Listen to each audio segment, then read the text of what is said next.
resistances. So I know that I've got 20, 5, and 8.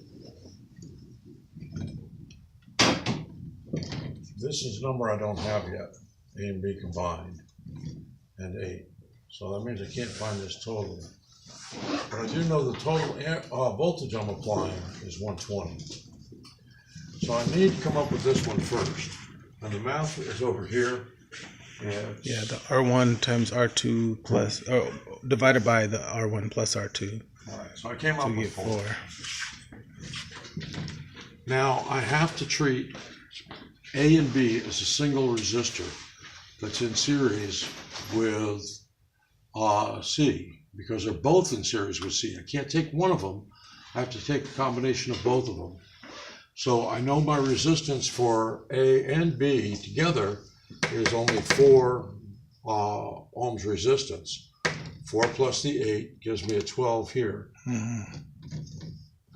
Once I've got that 12 here, I can now come up with an amperage. And the amperage I come up with is 10. And that 10 amps is going to cover this resistor and these resistors. So I can go 10 and 10, but I can't go any farther back with that. I can't go any higher with that. But now I can work backwards and say that amps times resistance equals voltage. Mm-hmm. Amps times resistance equals voltage. And sure enough, 40 and 80 equals the 120, so I know I'm right. And because those are in parallel, they both get 40.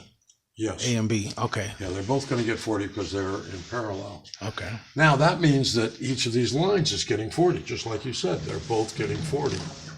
So I can put that 40 volts in. That makes sense. Now I'm back to the way we normally work it. Voltage divided by resistance.